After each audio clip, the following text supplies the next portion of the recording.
वित्त मंत्री अरुण जेटली ने लोकसभा में कहा कि जीएसटी लागू होने से देश में अलग अलग तरह के टैक्स खत्म हो जाएंगे और एक ही टैक्स लगेगा। इसके अलावा सरकार जल्द ही जीएसटी काउंसिल का गठन भी करेगी। इसके भविष्य का रोड मैप होगा कि ये संविधान संशोधन एनेबलिंग है। It's an enabling amendment. After this amendment we will have to prepare 3 more laws.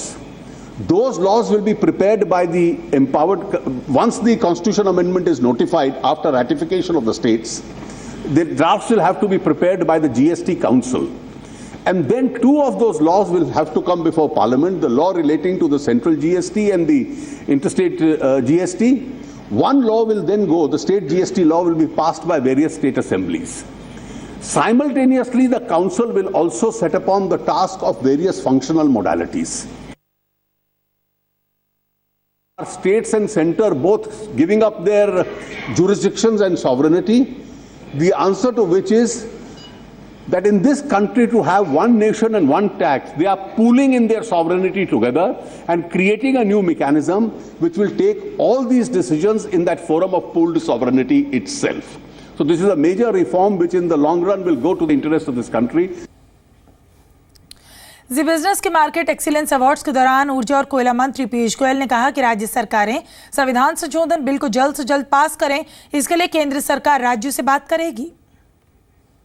30 दिन के अंदर हम उम्मीद कर रहे हैं कि 50% से अधिक राज्य सरकारों की सहमति मिल जाएगी।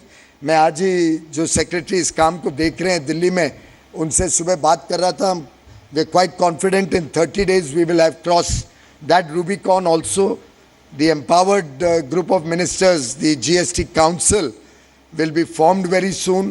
The GST Council, I hope, can work on a mission mode and decide the rates of taxation, can decide the dispute resolution mechanism. कल क्रेडिट पॉलिसी की समीक्षा में आरबीआई की तरफ से ब्याज दरें घटने की उम्मीद कम है। ये रघुराम राजन की बतौर आरबीआई गवर्नर आखिरी क्रेडिट पॉलिसी समीक्षा होगी। जानकार ऐसा मानते हैं कि राजन अपनी आखिरी क्रेडिट पॉलिसी में भी महंगाई के खिलाफ लड़ाई जारी रखेंगे। हालांकि इस पॉलिसी के बाद आगे दरें घटने की कितनी गुंजाइश है या नहीं, इसके साफ संकेत जरूर मिलेंगे। मंगलवार को reserve bank governor Raghuram Rajan बतौर गवर्नर आखिरी क्रेडिट पॉलिसी पेश करेंगे। रघुराम राजन की आखिरी क्रेडिट पॉलिसी में इसके आसार कम हैं कि ब्याज दर में रियायत मिलेगी। खुदरा महंगाई दर 6% के करीब है, जबकि रिजर्व बैंक ने मार्च 2017 तक महंगाई को 5% पर लाने का लक्ष्य रखा है। ये सरकार की हाल में जारी 5 साल की महंगाई के लक्ष्य की भी ऊपरी सीमा के करीब है। सब्जियों और दालों के भाव ऊपर ही बने हुए हैं। ऐसे में रेपो रेट और सीआरआर सहित सभी अहम दरों में बदलाव की उम्मीद नहीं है। मैक्रो स्टेबिलिटी की उम्मीद करता हूं। जो रोल इसमें गवर्नर राजन प्ले कर सकते हैं, उसमें मेरा पूरा विश्वास है। मेरे हिसाब से उन्हें अपनी पॉलिसी जो है, जो उन्होंने बोली है, जो ये है कि हमें इन्फ्लेशन टारगेट करना है और जब इन्फ्लेशन कंट्रोल में रहेगा तब हम रेट काटेंगे, इस पॉलिसी को उन्हें मेंटेन करना चाहिए।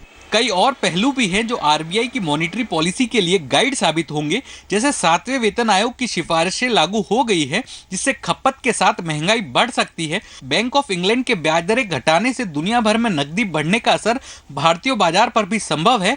हालांकि महंगाई के लिहाज से मानसून की स्थिति अब तक अच्छी है। कच्चे तेल की कीमतें भी नीचे ही बनी हुई हैं। खुद आरबीआई का अनुमान है कि सितंबर के बाद महंगाई दर नीचे जाएगी।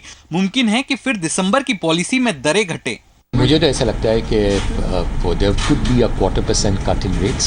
Whether it happens in this policy or it happens thereafter is difficult to say. ये बहुत ज़्यादा मायने नहीं रखता है कि इस बार पॉलिसी की दर घटे या नहीं घटे, पर अगर आप अगले 12 से 18 महीने का अगर आप देखें तो दरें घटने की बहुत ही अच्छी संभावना है। Reserve bank governor Raghuram Rajan मंगलवार की क्रेडिट पॉलिसी में भले ही दरें न घटाए, लेकिन आने वाले गवर्नर और मॉनेटरी पॉलिसी कमेटी के लिए एक दिशा जरूर छोड़ेंगे। अनुराग शाह, जी मीडिया, मुंबई।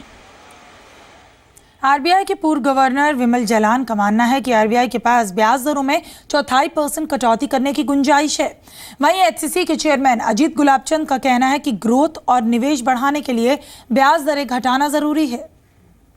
हमारी सर्कमस्टांसेस ऐसी हैं जिसमें आप यदि 25 बेसिस पॉइंट्स कम करें या इसको स्टडी रखें, ये सब फिजिबल है और ठीक है, लेकिन let the Reserve Bank make the judgement of what can. कोई गवर्नर से पूछ नहीं रहे, हम आरबीआई से पूछ रहे हैं कि इंटरेस्ट रेट कम होना चाहिए।